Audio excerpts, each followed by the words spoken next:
plonge pleinement dans cette première demi-finale de cette Coupe du Monde entre l'équipe de France et l'Espagne. À tout de suite. Ce duel entre deux monuments du football mondial. Les Bleus ont rendez-vous avec l'histoire. L'équipe de France défie l'Espagne pour la première demi-finale de cette Coupe du Monde 2026.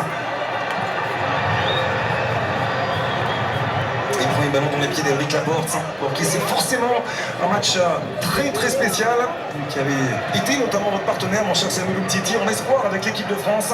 Il a porté le maillot bleu entre U17 et U21.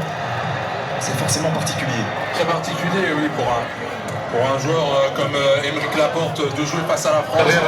Lui qui de manière tout à fait régulière. Il touche le ballon, la semaine après. Pousse un peu trop loin. Daniel Mo, à ce moment-là, le contact se fait après qu'Adrien Rabiot touche le ballon. Il y a une vraie semaine, malgré tout, d'Adrien Rabiot sur Daniel Mo, et ça offre un coup franc très intéressant. Tout juste à l'entrée de la surface de réparation. Il y a du monde à côté du ballon, on a vu bien sûr Lamine Yamal. On a vu également Mikel Oyarzabal. Carton jaune pour Adrien Rabiot. Il a fait une très bonne entame de rencontre, notamment en fermant la porte à l'intérieur pour empêcher Lamine Yamal de venir à l'intérieur du jeu. Il ne faut pas que ce carton jaune le freine, le ralentisse dans ses prises d'initiative défensive dans cette zone du terrain.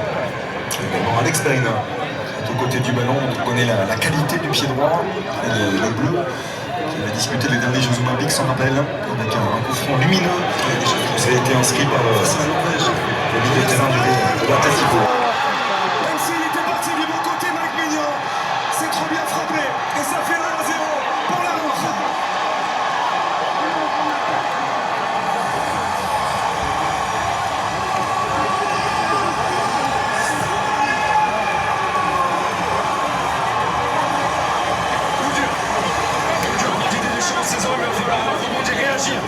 Oyarzabal a très bien frappé Spinazzi. Pied gauche. Frappé très fort. Même si Mike Maignan est parti effectivement du bon côté. La prise d'élan, sans arrêt, sans à-coup. Mais ce ballon vraiment dans le petit filet à la limite, vraiment très puissant. Il avait dit de quel côté il fallait plonger, mais il va falloir couper après le score maintenant pour les Bleus. Le 5e but dans cette Coupe du Monde de Mikel Oyarzabal. Sa 30e réalisation, le jour de sa...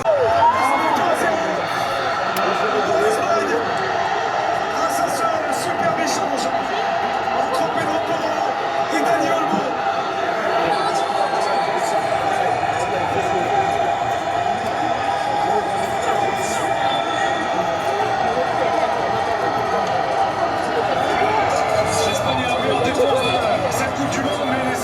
Sont aussi impliqués offensivement. Pedro Porro, son deuxième but. Sa qualité dans la... Celui qui a marqué celui-ci important en demi-finale, lors de la première demi-finale de Coupe du Monde de l'Espagne en 2010, qui avait permis à la rentrée de s'imposer 1-0.